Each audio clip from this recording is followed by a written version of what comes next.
नमस्कार, यो news at today र म तुलसी अरियाल। राजनीतिक अस्थिरता बढ्दो छ, विकास र समृद्धिको समाजवादी यात्रा धुमिल भएको छ। संविधान कार्यान्वयनमा शंका बढ्दो छ, दलहरू विभाजित र विचारहीन भएका छन्। दलीय संरचना त छ, तर सबै दल रुग्ण अवस्थामा छन्। नयाँ नेतृत्व छनौटका लागि देशबाट इकच्छा भएका कांग्रेस कार्यकर्तालाई गलत नेतृत्व पर्ला कि भन्ने ठूलै पिरलो छ। कांग्रेस महाधिवेशनको रौनक बल्ल सुरु भयो। मत माग्न आफ्ना दाबीहरू प्रस्तुत गर्न नेताहरू व्यस्त छन्, तर कार्यकर्ता भने अवाक। कसलाई मत दिनु वा नदिनु उनीहरू यी र यस्तै किसिमका प्रश्नको घेरामा देखिन्छन्। लोकतान्त्रिक मान्यता अनुसार 4 वर्षभित्र सम्पन्न भइसक्नु पर्ने कांग्रेस महाधिवेशन 1.5 वर्ष ढिलो गरी हुँदैछ। लोकतान्त्रिक दल कांग्रेसको अवस्थालाई यो प्रवृत्तिले उदाङ्गो पारिदिएको छ। यद्यपि दाबी गर्न भने छाड्दैनन् हामी बीपीका अनुयायी हौं भन्न। कांग्रेस कस्तो चाहने, कांग्रेसले के दिन सक्छ भन्ने कुरामा कांग्रेसले देश बनाउन सक्छ, समाज बदल्न सक्छ, डेमोक्रेट हो। र अब कांग्रेसको वास्तवमा अहिलेसम्मको लिडरशिपको अभाव देख्छु म। लिडरै देख्दिनँ आजको दिनसम्म। लिडर भनेको धेरै ठुलो कुरा हो। लिडरले समाजलाई डोर्याउँछ, देशलाई डोर्याउँछ र छिमेकी देशले पनि कांग्रेसको लिडरको आश गरेको छ। आजको दिनमा चीन, भारत, अमेरिका सबै कांग्रेसको सभापति को बन्छ भन्ने आशमा छन् आजको दिन। र यो महत्त्वपूर्ण दिन हो। र यो दिन अब यो 3 दिनमा कस्तो लिडर दिने त हामी भोटर हौँ। हामीले भोट हाल्ने ठाउँ पाएको छैनौँ। अहिले पनि कसलाई दिँदाखेरि यो भोट सदुपयोग हुन्छ भेटिएको छैन।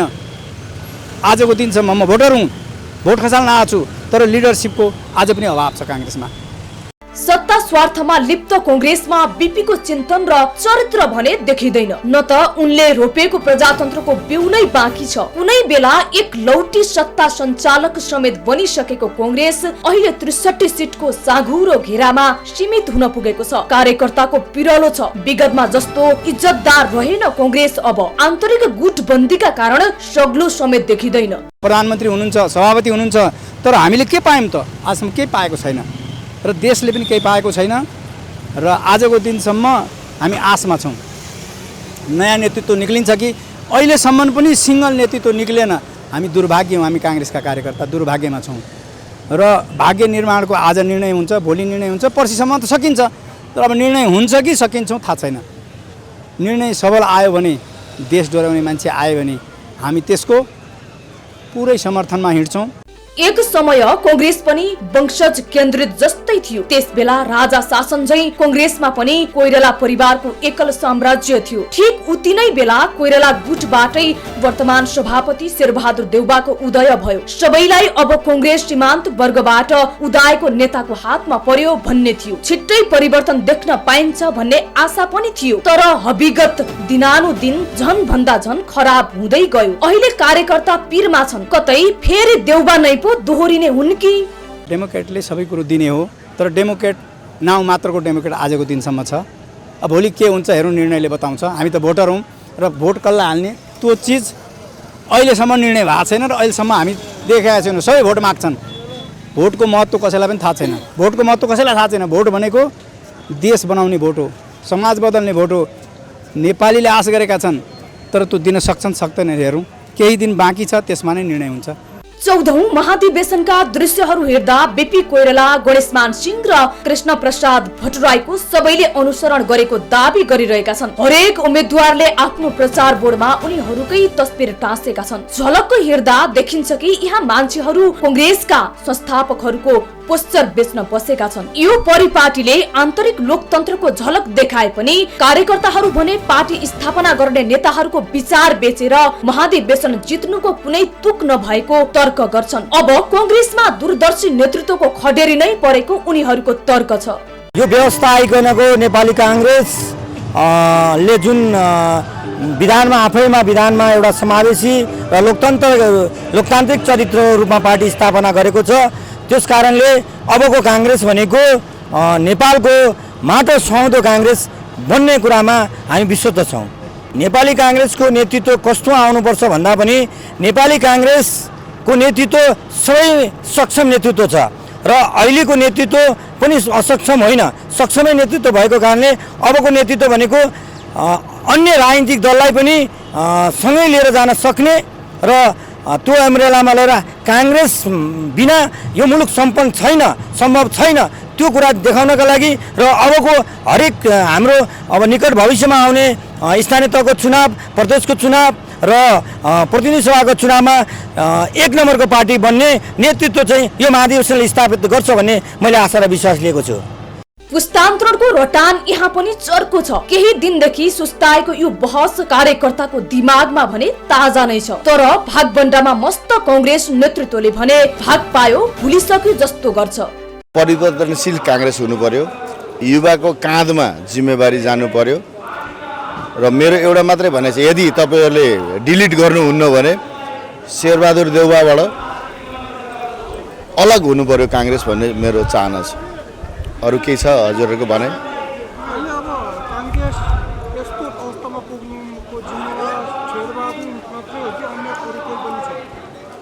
हैन, यो जुन गुटगत राजनीति छ कांग्रेसमा एउटा जिम्मेवारी गुटगत राजनीतिक हो र त्यो भन्दा पनि प्रमुख चाहिँ शेरबहादुर जीको चाहिँ बढी दोष जस्तो मलाई लाग्छ। किनभने उहाँले बढी आफूले आफ्ना गुट अन्तर्गतका उलाई चाहिँ कार्यकर्ताहरूलाई बचाउने बढी कोसिस गर्नु भएको छ। हामीलाई चाहिँ उहाँहरूले अनदेखा जस्तो गर्नु भएको छ। विश्वेश्वर प्रसाद कोइरालाले उत्पादन गरेको पार्टी विचार, नीति, सिद्धान्त र लोकतान्त्रिक अभ्यासबाट कांग्रेस अगाडि बढ्नुपर्छ भन्ने, अब आउँदो नेतृत्व त्यस्तो हुनुपर्छ भन्ने मलाई लाग्छ।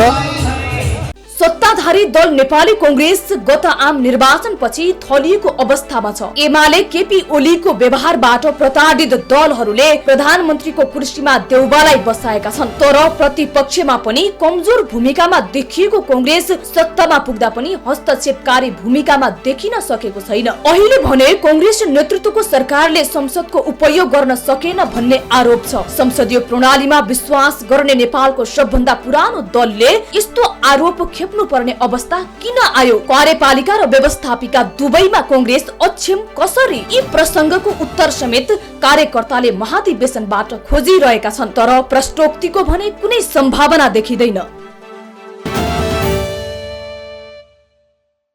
एक समय कांग्रेस मुख्यालयमा नेताहरू धरनामा थिए।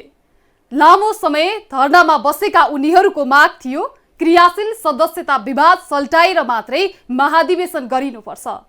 सबैभन्दा चर्को विवाद मधेसमा छ। मधेस अर्थात् प्रदेश 2 मा, जहाँ सीमान्त र बहिष्कृत नागरिकहरूको ठूलो तबका कांग्रेसमा छ।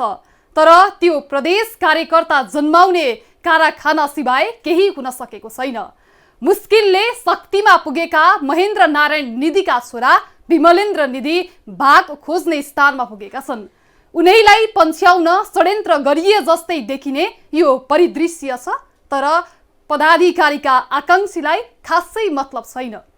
नेपाली कांग्रेसको महाधिवेशनमा धेरै नेता तथा कार्यकर्ताले सभापति देउवाको कार्यशैलीप्रति चरम असन्तुष्टि व्यक्त गरेका छन्। पार्टीमा लामो समय क्रियाशील सदस्यतामा विवाद देउवाकै कारण भएको उनीहरूको भनाइ छ। काठमाडौँको भ्रिकुटी मण्डपमा महाधिवेशनमा आएका केही प्रतिनिधिहरू क्रियाशील सदस्यता विवादले पार्टी भत्ताभुङ्ग र छताछुल्ल होला कि भन्ने पिरमा छन्। रौतहटबाट आएका केही प्रतिनिधिहरू यो महाधिवेशनलाई बहिष्कार गरेको बताइरहेका थिए। उनीहरूका अनुसार सभापति देउवाको निर्देशनमा एकतर्फी क्रियाशील सदस्यता वितरण भएको छ। क्रियाशील सदस्य रौतहट क्षेत्र नम्बर 1 को क्षेत्र नम्बर 1 मा जम्मा 41 वटा वडा छन्।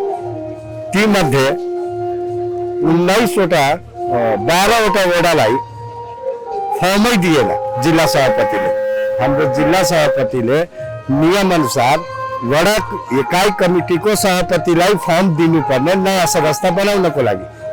त्यो फर्म 12 ठाउँमा दिएन, 20 वटा वडामा फर्म त दियो, तर त्यसमा जुन नामावली सभापतिले इकाइ कमिटीले गाउँको निर्णयद्वारा पठाएको थियो त्यो केन्द्रबाट आउँदाखेरि कोड नम्बर उसैको छ, नम्बर जुन हुन्छ नि हाम्रो नेपाली कांग्रेसको नम्बर उसैको छ, नामहरूको छ। यस्तो गरेर पुरानोलाई पनि खत्म गर्यो र नयाँ यो सबै जिल्ला सभापतिले आफ्नो आफ्नो ढङ्गले जुन जुन मान्छे उसको थियो दर्शक जातिवाद, नातावाद यसमा कङ्ग्रेस मात्रै होइन, राजपा माधव नेपालको मान्छेलाई समेत जो के भन्छ त्यो पिएम कार्ड होल्डर छ कम्युनिस्टको, त्यस्तो मान्छेलाई अहिले मेरो गाउँमा इकाइ कमिटीको अध्यक्ष बनाएको छ। भोलि यदि माधव नेपाल त्यही एमपीबाट लड्न गयो भने त्यो मान्छे कङ्ग्रेसमा आउला कि माधवमा जाला। त्यस्तो विडम्बनाले गर्दा हामी यहाँ आजभन्दा पहिले, यो महाधिवेशनभन्दा पहिले 118 दिन नेपाली कङ्ग्रेसको केन्द्रीय कार्यालय बल्खु सानेपामा 118 दिन अनसन गरेको रिले अनसन। भ्रिकुटी मण्डपमा भेटिएका नेपाली कङ्ग्रेसका कार्यकर्तामा सभापति को होला भन्ने भन्दा पनि शेरबहादुर देउवा नै सभापति हुने चिन्ता छ। विगत 4 महिना यतादेखिको क्रियाशील सदस्यताको विवाद अझै साम्य नहुनुको पछाडि धेरै नेता तथा कार्यकर्ताले देउवालाई नै जिम्मेवार ठानेका छन्। अब नेपाली कङ्ग्रेसको सुधार गर्नका लागि शेरबहादुर देउवालाई नेतृत्वबाट पाखा लगाउनु पर्ने नेता कार्यकर्ताको भनाइ छ। कङ्ग्रेस शुद्धिकरणका लागि देउवालाई पार्टी सभापतिमा दोहोरिन नदिने रणनीतिमा धेरै नेता तथा कार्यकर्ताहरू छन्। अबको काङ्ग्रेस भनेको परिवर्तनशील काङ्ग्रेस हुनु पर्यो, युवाको काँधमा जिम्मेवारी जानु पर्यो। र मेरो एउटा मात्रै भनाइ छ, यदि तपाईँहरूले डिलिट गर्नुहुन्न भने शेरबहादुर देउवाबाट अलग हुनु पर्यो काङ्ग्रेस भन्ने मेरो चाहना छ। राजनीति छ काङ्ग्रेसमा, एउटा जिम्मेवारी गुटगत राजनीतिको, र त्योभन्दा पनि प्रमुख चाहिँ शेरबहादुरजीको चाहिँ बढी दोष जस्तो मलाई लाग्छ। किनभने उहाँले बढी आफूले आफ्ना गुट अन्तर्गतका उसलाई चाहिँ कार्यकर्ताहरूलाई बचाउने बढी कोसिस गर्नुभएको छ। हामीलाई चाहिँ उहाँहरूले अनदेखा जस्तो गर्नुभएको छ। नेपाली कङ्ग्रेस क्रियाशील सदस्यता विवादका कारण आम कार्यकर्ताको सभापति देउवा प्रतिको आक्रोश झन पोखिएको छ। विभिन्न जिल्लामा अझै पनि क्रियाशील सदस्यता विवाद कायम रहेकै कारण यसको असन्तुष्टि केन्द्रीय महाधिवेशनमा देखिएको हो। डडेलधुरा लगायत विभिन्न जिल्लाका नेता तथा कार्यकर्ताहरू कङ्ग्रेस केन्द्रीय कार्यक्रममा क्रियाशील सदस्यता विवाद अन्त्य हुनुपर्ने माग राख्दै धरना दिँदै आएका छन्। काङ्ग्रेसमा बीपीका अनुयायी उनका विचारसँग सहमत देखिँदैनन्। जसरी कुनै बखत युरोपियन सोसल डेमोक्रेसी र मार्क्सवादबाट प्रभावित विद्रोही बीपीले गान्धीय आध्यात्मिक चेतनालाई अँगालेका थिए, उसै गरी काङ्ग्रेसमा उनका पूजक मात्रै बाँकी देखिन्छन्। बीपी भित्रका मनोगत उतार चढाव र वैचारिक उल्झनहरू निहाल्दा उनी समय अनुसार परिवर्तन हुने व्यक्तित्व थिए। उनका चेलाका चेतहरू पनि सोही अनुसार फरक देखिन्छन्। यसर्थ उनका बहुआयामिक व्यक्तित्वमाथिको आलोचनात्मक विश्लेषण आजको आवश्यकता हो। विचारको अनुसरण र विश्लेषणले मात्रै काङ्ग्रेसको नयाँ धार तय गर्नेछ। खासमा काङ्ग्रेससँग एजेन्डा छैन, बाँकी छ त केवल बीपी कोइराला उत्पादित विचारको ब्याज हो। त्यही ब्याजको स्याज असुल उपर गरिरहेको छ काङ्ग्रेस। बीपी को विचारले निरन्तर जित्छ, काङ्ग्रेसलाई मात्र होइन कम्युनिस्टलाई समेत बीपी को विचारले आफ्नो बाटोमा ल्याएको छ। अब हाम्रा नेताहरू त्यो धर्मनिरपेक्षमा अलमल, काङ्ग्रेसको हालत त्यही छ, लरबर बीपी कोइराला जस्तो मान्छे हो। धोकेबा जुन दिन धर्मनिरपेक्षता नेपालमा चाहिँ हिन्दू राष्ट्र भन्ने घोषणा गरिन्छ त्यो चाहिँ ठुलो धोकेबाजी हुन्छ भनेर बीपी कोइरालाले जन्म सङ्ग्रहताका बोलेको छ। मैले त 10औं वटामा किताबमै लेखेको छु, कोट गरेको छु। त्यस कारणले नेता त्यस्तो हुन्छ क्या, उसले बुझेर बोल्नुपर्छ। त्यो वेब जेसुकै होस्, गाली गरौँ जेसै गर, आफ्नो कुरा कन्भिक्सन भयो। अहिलेको नेता त जता मल्कौ त्यो ढल्कौ। वर्तमान सभापति वा अन्य कुनै पनि नेताहरू अहिले विचारको बहस गर्दैनन्। उनै बीपीको हातमा हलाप्दै उनकै नामको नारा जप्दै अनि जनता ठग्दै काङ्ग्रेसको साथ गिराउन उद्दलित छन्। उनीहरू ब्याजको असुल गर्दा पार्टीका नीति र सिद्धान्त नै धुलिसात पार्न लागि परेका छन्। डेमोक्रेसी नै गयो भन्दाखेरि पनि उठेर बोल्दाखेरि मान्छेले पत्याउने नेता कोही पनि भएन, कोही पनि छैन। जस्तो हिजोको दिनमा तत्कालीन राजा ज्ञानेन्द्रले चाहिँ सत्ता आफ्नो हातमा लिँदा अब गिरिजाप्रसाद कोइराला उठेर बोल्दा मान्छेहरूले पत्याए नि होइन, माओवादीले पत्याए, अरूले पत्याए। त्यसले गर्दा अहिले त्यसैले अहिले के छ भने अहिलेको नेपालमा अहिले धेरै आशा लाग्दो र चाहिँ एकदम चाहिँ उज्यालो भविष्य म अगाडिको बाटो देख्दिनँ नेपालमा। तर पनि के छ भने धेरै निराश कहाँनिर हुनु पर्दैन भने अगर संविधान जोगियो। पूर्व प्रधानमन्त्री कृष्ण प्रसाद भट्टराईले आफ्नो जीवनको ऊर्जावान समय पार्टीका नीति र विधि निर्माणमा खर्चिए। सहयात्री बीपीको सपना साकार पार्न निरन्तर सङ्घर्ष गरे, तर जीवनको उत्तरार्धमा मुटु थिचेर काङ्ग्रेस छाडे। उनले मूर्त काङ्ग्रेस जोगाउन मेहनत गरेका थिए। काङ्ग्रेसको प्रजातन्त्रको मुद्दामा सबै अटाए, प्रजातन्त्र सबैले पत्याए। यता बीपी पुत्र शशाङ्कलाई सर्वमान्य विचार पचेन। काकाको गल्ती सच्याउने नाममा काङ्ग्रेस भित्र रापर बाबालाई सिद्धान्त रोप्न खोजे। यसैमा मिसिए खुमबहादुर पनि अनि हिन्दू राष्ट्रको नारा उराल्न थाले। अन्ततः इतिहास बिर्सिएर ढुलमुले राजनीतिको गलत प्रतिस्पर्धा चल्न थाल्यो। विश्लेषकका अनुसार विगतमा एमालेको लिङ्ग पहिचान नभएको भन्ने लाइनको राजनीति काङ्ग्रेसमा घुस्यो। वर्तमानमा उसँग अरू मुद्दा छँदै छैन, छ त केवल वृद्धभत्ताको ब्याज। यो पनि कहिलेसम्म खानी? दलितहरूको खोइ एउटा यसो देखाउनलाई यदि एउटा त्यहाँ मन्त्री बनाइदिएको, त्यो पनि राज्य मन्त्री बनाएको हुन्छ, पोर्टफोलियो पनि त्यसै दिएको हुन्छ, फलानु त मन्त्री बनाएर ठुलो कुरा होइन। तलबाट कसरी ल्याउने सबैलाई समावेशी गरेर, त्यो पनि ठुलो कुरा छ। त्यस कारण समावेशी लोकतन्त्रको कुराहरू त्यो चाहिँ माओवादीले गरेको। ज्ञानेन्द्रलाई फर्काएर नेपालको उथलपुथल हुन्छ, सुन फल्छ अब यहाँ नेपालमा। गणतन्त्र भनेको त सानो कुरा होइन नि, जनता सबभन्दा सुप्रिम, जनताकै शासन सानो कुरा हो त्यो। त्यो कुरालाई बिर्सेर राजा आऊ भने अब यसका पछि कुद्या छन्। भर्खर आएको चाहिँ गणतन्त्र चाहिँ अलिकति ट्र्यापमा, अलिकति धरापमा, भर्खर आएको सङ्घीयता, भर्खर आएको धर्मनिरपेक्षता, अनि यसै त यी सबै कुराहरूमा चाहिँ अहिले आवाज छैन। यसका विरोधमा चाहिँ विभिन्न कोणबाट आवाजहरू आइरहेका छन्। सङ्घीयता भएन, धर्मनिरपेक्षता भएन, यो संविधानै भएन भन्ने पनि छन् नि। ती सबै कुराहरूलाई चाहिँ अब भएन त के गर्ने त? अर्को के ल्याउने? फेरि राजा ल्याउने कि राणा ल्याउने? होइन, भएन भन्ने होइन कि यसलाई यो चलेन होइन, यसलाई चलाउनु पर्छ भन्ने मेरो चाहिँ मान्यता हो र मलाई लाग्छ त्यही नै सही बाटो पनि। काङ्ग्रेसमा सीमान्तकृत आदिवासी जनजाति, महिला र दलित उपेक्षित र तिरस्कृत नै छन्। उनीहरू केवल काङ्ग्रेसका भोट ब्याङ्क जस्ता बनेका छन्। राजनीतिक मुद्दाका पक्षधर्ता अरू नै हुँदा ताली पड्काउन मात्र उनीहरूको सहारा लिइन्छ। तैपनि काङ्ग्रेसी दलितहरू कोटाकै आशामा पार्टी कुदिरहेका छन्। एउटा दलित समुदायको प्रतिनिधित्व गर्दै मैले अलि दलित आरक्षण कोटामा दिन खोजिरहेको छु। फेरि म आम दर्शकवृन्दहरूलाई म के जानकारी गराउँ भने यो मेरो दलित आरक्षण कोटामा उम्मेदवारी एकपटक हुनेछ, दोहोऱ्याएर तेह्राएर। अहिले जसरी नेपाली काङ्ग्रेसको केन्द्रीय कार्य समितिभित्र रहेका दलित आरक्षण कोटा प्रयोगकर्ताहरू जो आफूलाई एकदम महान नेता पनि ठान्नुहुन्छ, दोहोऱ्याएर पनि दलित कोटा प्रयोग गर्नुभएको छ, तेह्राएर पनि गर्न खोज्दै हुनुहुन्छ केन्द्रीय सदस्यमा। कोटा भनेको एकचोटि प्रयोग गर्ने हो र आफूलाई सक्षम बनाउँदै पखेटा पलाएर माथि उड्ने हो र अरूसँग बराबर क्षमता र हैसियत निर्माण गर्ने कोटाको चाहिँ मान्यता त्यो हो। नेपाली भूमिमा प्रजातान्त्रिक समाजवादको शङ्खघोष बीपीले गरेका थिए। आज आफूलाई बीपीका राजनीतिक अनुचर हौं भन्नेहरूले नै बीपीद्वारा प्रतिपादित राजनीतिक सिद्धान्तलाई धुलिसात बनाउँदै गएका छन्। पञ्चायत गयो, राजतन्त्र पनि गयो। प्रजातन्त्रदेखि लोकतन्त्र हुँदै गणतन्त्रसम्मको यात्रा पार गरिसक्दा पनि जनताका लागि आर्थिक, सामाजिक, सांस्कृतिक र नागरिक अधिकार कानुन बमोजिम उपभोग गर्न पाउने व्यवस्था भने आएन। अरू महाधिवेशनमा के हुन्थ्यो भने आउने 4 वर्ष अथवा 5 वर्षलाई चाहिँ हाम्रो चाहिँ अब रणनीतिक रूपमा चाहिँ यी कुरा प्राप्त गर्नको लागि बहुलवादका यी पक्षहरूलाई चाहिँ प्राप्ति गर्नका लागि हामी यो कदमहरू उठाउँछौँ रणनीतिक रूपमा भन्ने जुन दृष्टिकोण आउँथ्यो नि, त्यो यसबाट आउन सकेको छैन। त्यो नआउनुको कारण चाहिँ के हो भन्नुहुन्छ भनेदेखि यो महाधिवेशन नै हुन सक्छ कि सक्दैन भन्ने कुराको धेरै दिनसम्म दुविधा रह्यो। अहिलेसम्म महाधिवेशनै सकिया छैन। हामी आज चाहिँ कुरा गर्दाखेरि अपरिपक्व अवस्थामा छौँ।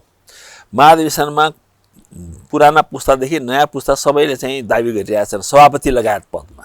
जस्तो कि कल्याण गुरुङ नयाँ पुस्तालाई प्रतिनिधित्व गर्छन् होइन।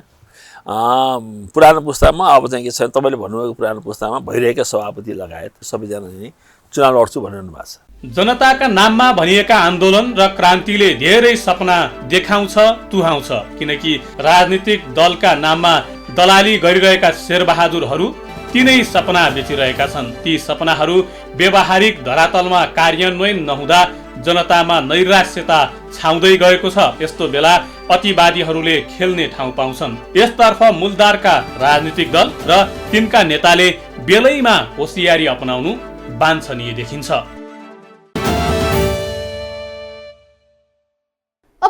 प्रसङ्ग दरबार र दरबारियाहरूको। दरबारको विश्लेषण सुन्दा र पढ्दा दरबारिया सत्ता विवेकहीन थियो भन्ने स्पष्ट थियो। दरबारको यो किसिमकै चरित्रका कारण सत्ताको जरो किलो उखेलिएको हो भन्दा गलत हुँदैन। तसर्थ जनताले बुझेका छन् दरबारिया शासनले दिने भनेकै पाइला पाइला मात्र आसो। अब त्यो शासन जनताले चाहेका छैनन्। तर राजेन्द्र लिङ्गदेनहरू भने सर्वसत्तावाद लाद्न तयार देखिन्छन्। कुनै बेला कमल थापा थिए दरबारिया शासनका संरक्षक। उनलाई एमाले अध्यक्ष केपी ओलीले समेत सकारात्मक रूपमा हेरेका थिए। उनी फेरिएसँगै ओलीको बलि पनि फेरिएको छ। राजावादी नेता कमल थापासँग गणतन्त्रवादी भनिने राजनैतिक दलका शीर्ष नेताहरूको लामै उठबस हो। कमल थापा सत्ता र सरकारबाट बिरलै अलगिए। त्यही क्रममा एमाले, माओवादी, कङ्ग्रेस वा भर्खरै बनेको एकीकृत समाजवादी पार्टीका नेताहरूको उनसँगको सङ्गत लामै हो। उनले उठाएको एजेन्डामा उनी कति अडिग छन् अनि ती एजेन्डा आफ्नो सत्ता स्वार्थको लागि कति प्रयोग गर्छन् उनीहरूलाई राम्ररी हेक्का थियो। तर जसको भरोसामा थापा राजनीतिमा थिए पछिल्लो पटक थापालाई त्यही निर्मल निवासले पत्याएन। थापाले त खुलेआम निर्मल निवासको हस्तक्षेपको कुरा गरे। राप्रपामा राजेन्द्र लिङ्गदेनको उदय भयो। राजेन्द्र लिङ्गदेनको यस्तो अप्रत्याशित उदय अन्य दलका नेताहरूले पनि अनुमान गरिहालेका थिएनन्। राप्रपामा नेतृत्व सम्हाल्ने पश्चात लिङ्गदेनले कङ्ग्रेसकै अधिवेशनमा आएर नयाँ अवधारणा अघि सारे। विगतका हाम्रा गल्ती, कमी, कमजोरीहरू सुधार गरेर अगाडि बढौँ। अब देशमा राष्ट्र प्रमुखको रूपमा राज संस्था, जनताले सोझै निर्वाचित गर्ने प्रधानमन्त्री, पूर्ण समानुपातिक संसद। जसरी लिङ्गदेनको उदय अप्रत्याशित थियो त्यसरी नै उनले सारेको एकताको प्रतीकका रूपमा राजतन्त्र, प्रत्यक्ष निर्वाचित प्रधानमन्त्री अनि पूर्ण समानुपातिक संसदको अवधारणा पनि दलहरूलाई अप्रत्याशित नै थियो। त्यसैले तत्काल लिङ्गदेनको प्रतिवादमा उत्रिए 3 कम्युनिस्ट पार्टीका नेता। जन्मसिद्ध श्रेष्ठताको सिद्धान्त मानेर कोही जन्मिँदै यस्तो शासक भएर जन्मिन्छ भन्ने यस्ता निराधार सिद्धान्त, संयुक्त राष्ट्र सङ्घका मान्यताभन्दा विपरीतका सिद्धान्त, खास गरी भन्ने हो भने नागरिक स्वाभिमानको विपरीत सिद्धान्त, नागरिक स्वाभिमान नै छोडिदिने अनि नागरिकबाट कोही नेता उत्पन्न हुन सक्दैन, हरेक नेता चोर हुन्छ, यस्ता कुरा बोकेर हिँड्ने। यो के को निम्ति भनियो? जति बेला लोकतान्त्रिक राजनीतिक दल र लोकतन्त्रको निम्ति सङ्घर्ष गरेका, शान्तिको निम्ति सङ्घर्ष गरेका राजनीतिक दल र नेताहरूलाई बदनाम गर्न खोजिन्छ, त्यहाँ निरङ्कुशता र तानाशाही जन्माउने षड्यन्त्र हो भनेर बुझ्न जरुरी हुन्छ। कहीँ न कहीँ तानाशाही त्यसरी नै आउने गर्दछ। त्यसकारण हामी सतर्क हुन जरुरी छ। म सङ्केत राम्रो देखिरहेको छैन। नेपालको राजनीतिमा कालो बादल मडालिन खोजिरहेको छ। त्यस हुनाले सावधान म भन्न चाहन्छु। प्रतिगामी तत्त्वहरूलाई भन्न चाहन्छु, फेरि शिर उठाउने दुस्साहस गर्ने काम नगर्नुहोस्। अब नदीको प्रवाह अगाडि बढिसकेको छ, त्यो फेरि पछाडि जान सक्दैन। त्यस हुनाले नेपालमा राजतन्त्रको कुनै भविष्य छैन, कुनै सम्भावना छैन। त्यस्तो दुस्साहस कसैले नगरून्। लामो समयपछि पछिल्लो समय प्रभावशाली 3 कम्युनिस्ट नेताहरूको एकै स्वर सुनिँदा धेरैजनालाई यो पनि अप्रत्याशित लाग्यो। विशेष गरी आफूले नै सहकार्य गरेर प्रतिनिधि सभामा जिताएर पठाएका राजेन्द्र लिङ्गदेनको भनाइप्रति ओली यति प्रखर रूपमा प्रस्तुत होलान् भन्ने अनुमान धेरैको थिएन। तर कैयौँ पटक राजतन्त्रसँग नजिकिएका भनेर आकलन गरिएका ओलीले राजावादीहरूको आकाङ्क्षामा भने पानी फेरिदिने काम गरेका छन्। उहाँबाट त्यो राजा र राजावादीहरूले पनि भ्रम त्यदि पालेका छन् भने मुक्त भए हुन्छ, त्यस्तो गर्दैनन् केपीले। कङ्ग्रेस महाधिवेशनलाई सम्बोधन गर्ने क्रममा ओलीले प्रचण्ड र नेपालको पार्टीलाई साना पार्टी भनेर कटाक्ष पनि गरेर छाडे। तर उनको यो भनाइ उनीहरूको उपेक्षा भन्दा पनि बढी कङ्ग्रेससँगको सहकार्यको चाहना बढी देखिन्थ्यो। केही साना दलहरूलाई काङ्ग्रेसले औँलो समाउन दिएन भने के होला भन्ने पीर छ, सधैँ सुन्छु। आफ्नो भाषणकै क्रममा ओलीले पछिल्लो समयका आफ्ना सहयात्रीहरूसँगको तिक्तता केही कम महसुस गरेको छनक पनि दिए। ओलीले देश बनाउने क्रममा सहकार्य गर्नु अझै आवश्यक भएको अनुभूत भएको महसुस गरेको भनक अभिव्यक्तिमा देखिन्थ्यो।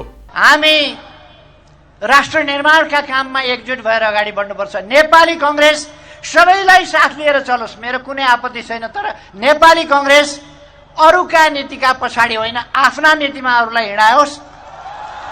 प्रचण्ड र माधव नेपालको भाषणमा पनि यसपटक ओली प्रतिको आक्रोश त्यति देखिएन।